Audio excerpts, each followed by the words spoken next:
Philip found Nathanael. We have found the one whom Moses wrote about in the book of the law. So here in the segment of Scripture, there's a calling to the disciples, and Nathanael's called, and he comes, and Yeshua says, "In this man there is no deceit." And Nathanael immediately says, "How do you know me?"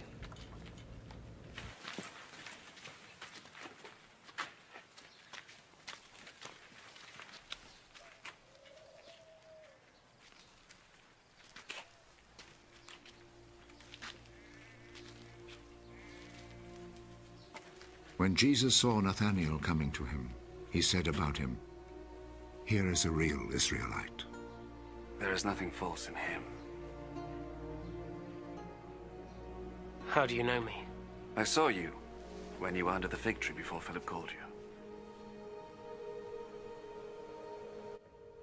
You'll notice right here in this segment of the film that it's showing him sitting under the fig tree, and Nathanael immediately upon hearing that I saw you sitting under the fig tree, Yeshua he knows something that only Yeshua would know, therefore making Nathanael believe in Yeshua and know that he was the Messiah.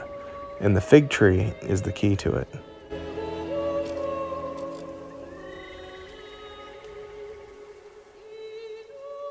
Teacher, you are the Son of God.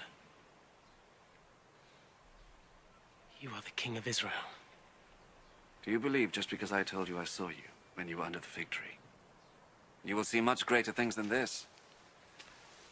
I am telling you the truth.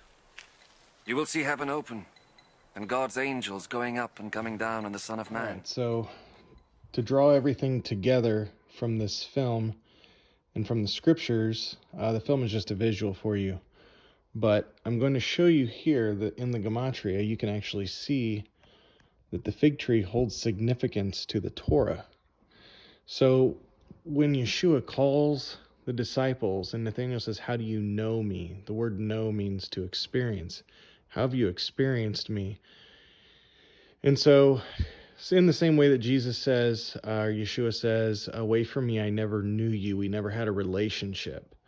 And so the way that we have a relationship with Yeshua is through studying him, because he is the Word, he is the Torah in the flesh. And so Nathanael had a relationship with him already, and Nathanael didn't even know. But soon as Yeshua brings that connection and says, "I saw you sitting under the fig tree," immediately Nathanael knew who he was talking to and who he was, because they were expecting the Messiah to be the Word in the flesh.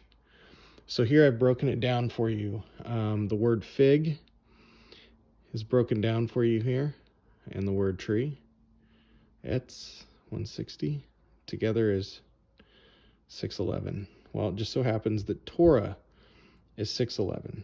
You got your tav, vav, resh, hey, 611. So he says, in him there is no deceit. He's a true Israelite.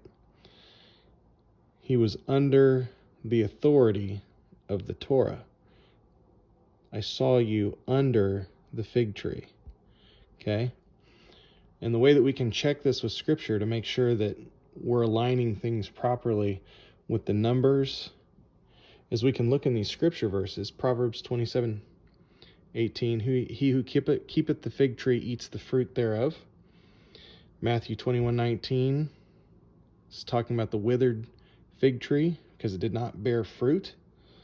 Matthew 24:32, the branch becomes tender. And these are verses for you to look up and do a little study on your own. But this is how the Gematria makes connections to the Scriptures. Because otherwise, why does Nathanael say, "You surely are the Son of God," or the Son of Yahweh, unless you understand these things? And the numbers give you the deeper understanding to be able to connect the dots.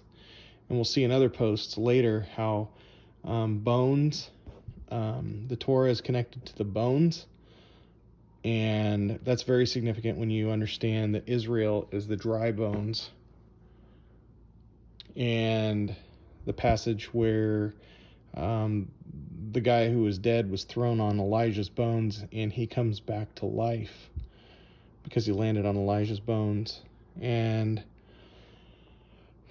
also in Hebrews 4:12, talking about the word is sharper than any double-edged sword, able to cut through the joints and the marrow and the bones. And it's all fascinating. But anyway, this is just the aspect of why the fig tree is so important in its relation to Torah, and how we are to be under the authority of the fig tree, the Torah.